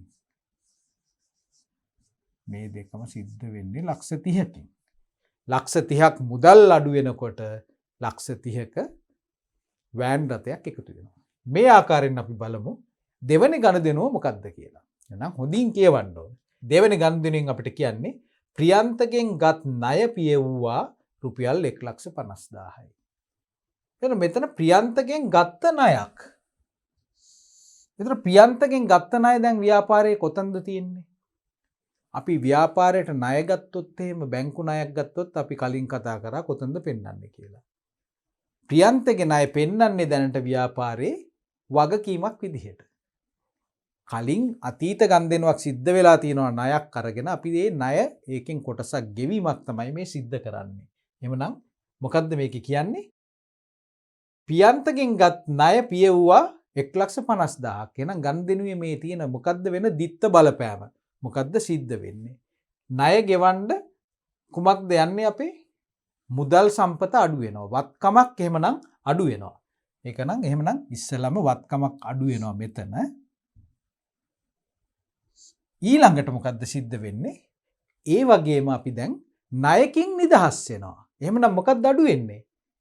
මේ අවස්ථාවේදී අනිත් බලපෑම තියෙන්නේ වගකීම් වලට. ප්‍රියන්තගෙන් ගත්ත 1,50,000ක් වගකීම් විදිහට දැන්ට මේක ඇතුලේ තියෙනවා. ඒක දැන් අපි නිදහස් කිරීම නිසා ඒකෙන් අඩු වෙනවා. අන්න බලන්න. මේ ගනුදෙනුවේදී මොකද්ද සිද්ධ වුනේ? එක වෙනසක් සිද්ධ වුනේ වත්කම් පැත්තේ මුදල් අයින් වීම. සේප්පුවෙන් මුදල් එළියට ගත්ත නිසා වත්කමක් අඩු වුණා. ඒ වගේම අර ප්‍රියන්තගේ ණය දැන් නැහැ. ප්‍රියන්ත අපිව නිදහස් කරා දැන්. එයා සල්ලි ටික අරගෙන කිව්වා දැන් හරි. මගෙන් ගත්ත ණය දැන් නැහැ. ඒක නිසා ඒ වගකීමෙන් නිදහස් වීම පෙන්වන්න තමයි අපි මේ වගකීමුත් මේ අවස්ථාවේදී අඩු කරන්නේ. තේරුණා නේද? අන්න බලපෑම. තුන්වෙනි ගනුදෙනුව. චෙක්පතකින් ගෙවමින් රුපියල් 10000ක් භාණ්ඩ මිලදී ගත්තා. මෙන්න නැවත වතාවක් මිලදී ගත්තා කියලා තියෙනවා. ඒ කියන්නේ ණයට නෙමෙයි අරන් තියෙන්නේ. මොනවද අරන් තියෙන්නේ? භාණ්ඩ අරන් තියෙන්නේ. භාණ්ඩ කියලා කියන්නේ ව්‍යාපාරයේ විකුණන තොගයක් අරන් තියෙනවා. එහෙමනම් දැන් පුතාලා කියන්න බලන්න මේකෙන් වෙන බලපෑම මොකක්ද කියලා. වත්කම් වලටද, වගකීම් වලටද, එහෙම නැත්නම් හිමිකම් වලටද? මොකක්ද සිද්ධ වෙන්නේ? මිලදී ගන්නකොට චෙක්පතකින් ගෙවලා තියෙන්නේ. මොකද්ද චෙක්පතකින් ගෙවනවා කියලා කියන්නේ? ඒ කියන්නේ ව්‍යාපාරයේ ලාච්චුවේ තියෙන සල්ලි නෙමෙයි චෙක්පතකින් ගෙවනවා නම් ඒ සල්ලි ටික තියෙන්නේ බැංකුවේ තියෙන්නේ. මතක තියාගන්න. හරි? අපි බැංකු ණයක් අපි බැංකුවේ තැන්පතු අපි බැංකුවේ තැන්පත් කරලා තියෙනවා පාවිච්චි කරලා තමයි අපි මේක මේ භාණ්ඩ ටික මිලදී ගන්න. එහෙමනම් බැංකු ශේෂය කොතනද තියෙන්නේ? බැංකු ශේෂය කියන්නේ අපිට වත්කමක්. එහෙමනම් වත්කමක් අඩු වෙනවා. ඒ වගේම අපි භාණ්ඩ කියලා කියන්නේ මොනවද? භාණ්ඩ තොග අපි කතා කරේ ජංගම වත්කම් කියලා. එහෙමනම් භාණ්ඩත් අනිවාර්යයෙන්ම වත්කමක්. ඒක නිසා අපි මොකද කරන්නේ? වත්කමක් එකතු වෙනවා. මේ අවස්ථාවේදී සිද්ධ වෙන්නේ ඒක තමයි. මුදල් අයින් වීම අපි ඍණ විදිහට පෙන්නවුවා. අනිත් බලපෑම ගන්නෙනුවේ භාණ්ඩ එකතු වෙනවා එමාගේන්ම ලක්ෂයක් 10000ක් සමාවෙන්න 10000ක් මේ ගන්දිනී වටිනාකම 10000ක භාණ්ඩ එකතු වෙන හන්දමම ධන ලකුණෙන් පෙන්නනවා ඒ භාණ්ඩ එකතු වීම. ඒක වත්කම් කියන ගිණුම් කරන මූලිකාංගයට තමයි මේ බලපෑම තියෙන්නේ. ඔය ආකාරයෙන්ම 4 වෙනි ගන්දිනුව මොකද්ද? අයිතිකරුවන් විසින් ප්‍රාග්ධනයේ ලෙස නැවත 25000ක් යෙදුවා. අපි දන්නවා මොකද්ද සිද්ධ වෙන්නේ? ව්‍යාපාරයේ ලාච්චුවට මුදල් එකතු වෙනවා රුපියල් 25000ක්. මුදල් කියන්නේ වත්කමක් නිසා නැවත වතාවක් මේකේ පළවෙනි බලපෑම තියෙන්නේ වත්කම් වලට. එතකොට ප්‍රාග්ධනයේ තමයි යොදවලා තියෙන්නේ. ප්‍රාග්ධනයේ යොදනකොට මොකද්ද සිද්ධ වෙන්නේ? අපි ඒක හඳුනා ගන්න ඕන. ව්‍යාපාරයට මේ අයිතිකරුගේ තියෙන අයිතිය වැඩි වෙනවා. මුදල් එකතු කරනවා. ඒ මුදල් ටික අයිති කාටද? ව්‍යාපාරයේ හිමිකරුට. එහෙමනම් හිමිකමට තමයි මේකේ අනිත් බලපෑම සිද්ධ වෙන්නේ. මේ ආයෝජනයේ නැවත වතාවක් අතිරේකව කරයින් පස්සේ හිමිකම ඉහළ යනවා එම ප්‍රමාණයෙන්. හරි නේද? එහෙමනම් වත්කමක් වැඩි වුණා, හිමිකමත් එමාගේන්ම ඉහළට යනවා. ඊළඟ ගන්නෙනුව ණයට විකුණු භාණ්ඩ ආපසු එව්වා රුපියල් 10000යි. භාණ්ඩ විකුණලා තියෙන්නේ කාටද? අපි ණය ගැතියෙකුට විකුණලා තිනවා, ණයට විකුණලා තියෙනවා. ඒක නිසා තාම අපිට සල්ලි ගෙවලා නැහැ. එහෙම සිද්ධ වෙනවනේ. සමහරු ඉන්නවා මුදල් ගෙවලා භාණ්ඩ අරන් යන අය. තවත් සමහරු ඉන්නවා ඒගොල්ලෝ කියනවා මම මාසෙකින් ගෙවන්නම් කියලා. අපි විශ්වාසයේ මත ගනුදෙනුකරුවන්ට අපි ණයට භාණ්ඩ විකුණනවා. ඒ වගේ අවස්ථාවක අපි මොකද කරන්නේ? ණයට විකුණපු භාණ්ඩ අපි හඳුනගන්නේ ව්‍යාපාරේ ණය ගැතියා කියලා. ඒ කියන්නේ ඔහු අපිට ණයයි. ඒක නිසා අපි එකට කියනවා ණය ගැතියෙක් කියලා. එහෙමනම් ණයට විකුණපු භාණ්ඩ කොතනද දැන් තියෙන්නේ ව්‍යාපාරේ? දැන් භාණ්ඩ ටික අයින් වෙලා ණය ගැතියෙක් විදිහට තමයි මේ ගන්දිනෝ සිද්ධ වෙන්න ඉස්සෙල්ලා ඒක තියෙන්නේ. දැන් අපි මොකද කරන්නේ? ණය ගැතිය කරන්නේ අපිට ඒ ගත්ත භාණ්ඩ ටික ආපහු එවනවා. මේවා ඩැමේජ් වෙච්ච බඩු. ඒක නිසා කරුණාකර මේ ගන්දිනුව අවලංගු කරන්න එහෙම කියලා. ගෙවන්න ඕනත් නෑනේ, ගෙවලා නෑනේ තාම. ඒක නිසා ආපසු එව්වා කියලා කියන්නේ ආපහු ව්‍යාපාරයට ගෙනල්ලා දෙනවා මේවා දෝෂ සහිත භාණ්ඩ කියලා. එතන මොකද්ද සිද්ධ වෙන්නේ? ණය ගැතිය අඩු වෙනවා. ණය ගැතිය කියන්නේ ව්‍යාපාරයේ වත්කමක්. එහෙමනම් වත්කමක් අඩු වෙනවා. ඒත් එක්කම මේ භාණ්ඩ තොග ව්‍යාපාරයට එකතු වෙනවා කියලා කියන්නේ ආපහු ව්‍යාපාරයේ තොග කියන වත්කම ආපහු ඉහළ යනවා. ඒක නිසා මේ මෙතෙන්දි වෙනස්කම සිද්ධ වෙන්නේ වත්කම් පැත්තෙන්. හරි නේද? එහෙමනම් මෙන්න අපි ගණිතනු පහක් අරගෙන ගිණුම් කරන සමීකරණයට ඒක බලපාපු හැටි කුමන ස්ථානවලටද ඒක බලපාන්නේ කියන එක තමයි අපි මේ ඒකෙන් තේරුම් ගන්න උත්සාහ කරේ. එහෙමනම් අපි තවදුරටත් බලමු මේ වගේ තවත් අභ්‍යාසයක් අපිට කරන්න පුළුවන්ද කියලා. එතකොට මේකෙත් අපේ තවදුරටත් අපි ඔය සාකච්ඡා කරපු විදිහේ ගන්ධන කීපයක් තියෙනවා. මං හිතනවා අපිට ඉක්මනට දැන් මාත් එක්ක මේක තේරුම් අරගෙන මේ බලපෑම කොතනද සිද්ධ වෙන්නේ කියලා අපිට තවදුරටත් හඳුනා ගන්න පුළුවන්. එහෙනම් පළවෙනි ගන්ධනුව තමයි මෙතන තියෙන ණය හිමියෙකු පියවීමට චෙක් පතකින් රුපියල් 500ක් ගෙවීම. ණය හිමියෝ කවුද ණය හිමියෝ කියලා කියන්නේ? ව්‍යාපාරයට භාණ්ඩ ණයට සපයන අය. කියන්නේ අපි දැන් මේ ව්‍යාපාරයක් කරනකොට අපිට අමුද්‍රව්‍ය ගන්න සිද්ධ වෙනවනේ. අපි බේකරියක් කරනවා නම් අපි පිටි ගන්න ඕන පාන් හදන්න. හරි? එතකොට අපි එකට සල්ලි ගෙවන්න නැතුව ඒ පිටි ටික මිලදී ගන්නවා නම් එතන ණය හිමියෙක් ඇති වෙනවා.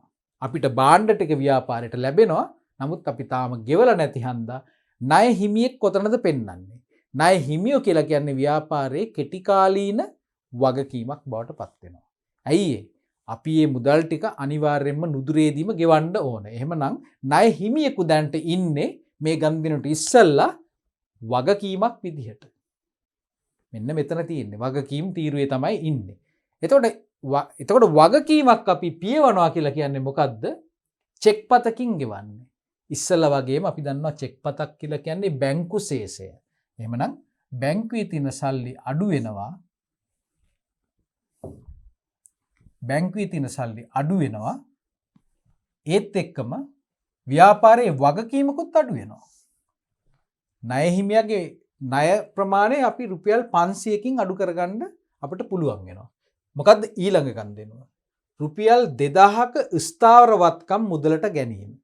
ඔන්න බලන්න මුදලට තමයි අරන් තියෙන්නේ. හොඳට බලන්න ගන්දෙනුව සිද්ධ වෙන්නේ ණයටද මුදලටද කියලා හොඳින් කියවලා බලන්න ඕන මේකේ තියෙන තොරතුරු. මුදලට ගත්ත නිසා අපි දන්නවා වත්කම් තමයි මුදල් කියන්නේ වත්කමක්. ඒක නිසා වත්කමක් අඩුවීමක් සිද්ධ වෙනවා.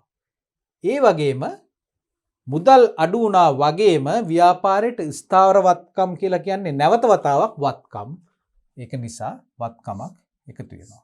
මෙන්න ගන්දිනුවේ දිත්ත බලපෑම සිදු වෙන ආකාරය. ඊළඟට රුපියල් 630ක භාණ්ඩ ණයට ගැනීම. මෙන්න මේක වැදගත්. ඔයගොල්ලෝ මේ ගණන් කියවනකොට හොඳට බලන්න ඒක ගන්දිනුවේ සිද්ධ වෙන්නේ ණයටද මුදලටද කියලා. මෙතන ණයට ගැනීමක් කියලා තියෙනවා. රුපියල් 630ක භාණ්ඩ ණයට ගැනීම. ණයට ගත්තොත් කොතනද ඒක ලකුණු කරන්නේ? භාණ්ඩ ටික ව්‍යාපාරයට එකතු වෙන නිසා අපි ව්‍යාපාරයේ වත්කම් ඉහළ යනවා රුපියල් 630ක. අපි තාම මේකට ගෙවලා නැහැ. අපි අනාගතේ තමයි ගෙවන්නේ. එහෙමනම් ව්‍යාපාරයේ ණයයි මේ භාණ්ඩ අපිට සැපයපු ඒ පුද්ගලයන්ට. ඒගොල්ලන්ට අපි කියනවා ණය හිමියෝ කියලා. ණය හිමියෙක් අපි කොතනද පෙන්වන්නේ? නැවත වතාවක් ණය හිමියෙක් පෙන්වන්නේ වගකීමක් විදිහට. එහෙමනම් මේ අවස්ථාවේදී මොකද්ද සිද්ධ වෙන්නේ අපි? ණයට ගත්ත නිසා භාණ්ඩ එකතු වෙනවා වගේම අපේ ණයත් අපේ වැඩි වෙනවා. ව්‍යාපාරයේ ණයක් වැඩි වෙනවා. ණය හිමියන්ට තියෙන ඒකත් වැඩිවීමක් සිද්ධ වෙනවා මෙම ගන්දිනුවේදී. ඊළඟ ගන්දිනුව හිමිකරු විසින් ණය ප්‍රාග්ධනයේ ලෙස රුපියල් 1,20,000ක් යෙදවීම. නැවත වතාවක් ප්‍රාග්ධනය යොදවලා එකහන්ද අපි දන්නවා රුපියල් 1,20,000ක් ව්‍යාපාරයේ ලාච්චුවට වැටෙන නිසා වත්කමක් ඉහළ යනවා. ඒ වගේම හිමිකරු විසින් නව ප්‍රාග්ධනය දීලා තින්නේ. ඉස්සෙල්ලා උදාහරණේ වගේම. එහෙමනම් හිමිකම එයාගේ වැඩි වෙනවා. මේ දාපු 1,20,000 නිසා ව්‍යාපාරිකයාගේ අයිතිය රුපියල් 1,20,000කින් ඉහළ යාමක් සිද්ධ වෙනවා කියන එක තමයි මේකෙන් අපිට තේරුම් ගන්න පුළුවන් වෙන්නේ. ඊළඟ ගන්දිනුව ප්‍රියන්තගෙන් ණය මුදලක් ලබා ගත්තා 1,50,000යි. ව්‍යාපාරයට හදිසියේ මුදලක් අවශ්‍ය වෙනවා. අපි ප්‍රියන්ත ගාවට ගිහිල්ලා කියනවා අපිට පුංචි ලෝන් එකක් දෙන්න මාසෙකින් දෙකකින් අපි ඉක්මනට ගෙවන්නම් කියලා. එහෙමනම් ව්‍යාපාරයේ වත්කමක් විදිහට මුදල් එකතු වෙනවා. ඒ වගේම ණය වගකීමක් නිර්මාණය වෙනවා. එහෙමනම් ණය ඉහළ යනවා. ප්‍රියන්ත කියලා කියන නමින් ණයක් ඉහළ යනවා. ඊළඟ ගනුදෙනුව. ණය ගැතියෙකුගෙන් මුදල් ලැබුණා රුපියල් 30000යි. ණය ගැතියෙක් කියලා කියන්නේ අපි ණයට භාණ්ඩ විකුණපු පුද්ගලයෙක්. එහෙමනම් එතකොට ණය ගැතියෙක් කොතනද ඉන්නේ? එයා වත්කමක්. එහෙනම් ණය ගැතියන් අඩු වෙනවා රුපියල් 30000කින්. ඒ වගේම මුදල් ලැබෙන නිසා ව්‍යාපාරයට ලාච්චුවට සල්ලි වැටෙන නිසා සල්ලි කියන්නේ වත්කමක් නිසා වත්කම් පැත්තෙම අපි එකතු කිරීමකුත් සිද්ධ වෙනවා. මෙන්න ද්විත්ව බලපෑම සිදුවෙන තැන් දෙක. ඊළඟ ගනුදෙනුව රුපියල් 37500කට ණයටගත් භාණ්ඩ හරවා යවුවා. ණයටගත් භාණ්ඩ කොතනද තියෙන්නේ? මේ අවස්ථාවේදී අර ව්‍යාපාරයට අපි ගත්ත භාණ්ඩ ඩැමේජ් වෙච්ච නිසා අපි ඒවා ටික ආපහු හරවලා යවනවා. එතකොට මේක අරන් තියෙන්නේ ණයට ගත්ත භාණ්ඩ. හොඳට මතක තියාගන්න. ණයට ගත්ත භාණ්ඩ පෙන්වන්නේ ණය හිමියෙක් විදිහට. එහෙමනම් අපි දැන් ආපහු හරවා යවුවා කියන්නේ 37500ක්. අපි එයාට ආයේ 37500ක් ගෙවන්න ඕනේ නැහැ. අපි ගනුදෙනුව අවලංගු කරනවා. එහෙමනම් අපි ණය හිමිය අපි අඩු කරනවා 37500කින්. ඒ වගේම තව මොකද්ද සිද්ධ වෙන්නේ? ව්‍යාපාරයේ භාණ්ඩ තොගයත් ඒ වගේම අඩු වෙනවා. අපි මේක ගබඩාවට ගිහිල්ලා ඒක ලොරියකට පටවලා තමයි මේ භාණ්ඩ ටික යවන්නේ. එහෙමනම් වත්කමක් එතනිනුත් ඉවත් වෙනවා. වත්කමක් ඉවත් වීම මයිනස් ඒ වගේම අර ණය හිමියන්ට අපි ගෙවන්න ඕනේ නැති එකත් අපි ඍණ විදිහට පෙන්නනවා. ඔන්න ද්විත්ව බලපෑම. හරි නේද? එහෙනම් අවසාන ගනුදෙනුව මොකද්ද? පරිගණකයක් මිලදී ගත්තා 158000යි. එහෙනම් මිලදී ගත්තා. එහෙනම් මුදල් අඩු වෙනවා. දැන් අපිට ඉක්මනට වේගයෙන් කරන්න පුළුවන්. ඒ වගේම පරිගණකයක් කියලා කියන්නේ ව්‍යාපාරික වත්කමක්. එහෙනම් වත්කමක් එකතු වෙනවා. හරි නේද? එහෙමනම් දැන් ඔන්න අපිට හොඳ හුරුවක් තියෙනවා. හරි? විවිධ ගනුදෙනු ඒ ගනුදෙනුවේ ස්වરૂපය අනුව ඒක වත්කමක්ද වගකීමක්ද හිමිකමක්ද ඒ අවබෝධය අපිට තියෙනවා දැන්. ඒක හන්දා ගනුදෙනුවේ බලපෑම අපිට හොඳින් හඳුනා ගන්න පුළුවන්. අපි දැන් ගණන් හැදුවා. ඒ වගේම ගණන් ලියන්නේ නැතුව බලපෑම පැත්තෙන් අඩු වෙනවද වැඩි වෙනවද? ඒ වැඩිවීම සිද්ධ වෙන්නේ වත්කම් වලටද? එහෙම නැත්නම් වගකීම් වලටද හිමිකම් වලටද කියන අවබෝධය අපිට දැන් හොඳින් තියෙනවා. ඒ කියන්නේ ගිණුම් කරන සමීකරණය තුල අපි දැන් හොඳින් ජීවත් වෙනවා. ඒක හන්දා අපිට හොඳ අවබෝධයක් තියෙනවා. අපි තවදුරටත් අභ්‍යාස කරොත් අපිට මීටත් වඩා මේක හොඳින්ම තේරුම් ගන්න පුළුවන් කියන මතක් කිරීම කරමින් අද දින මේ පාඩම අපි මෙසේ අවසන් කරනවා. තවදුරටත් අපි මේ පිළිබඳ ඊළඟ පාඩමෙන් සාකච්ඡා කරමු.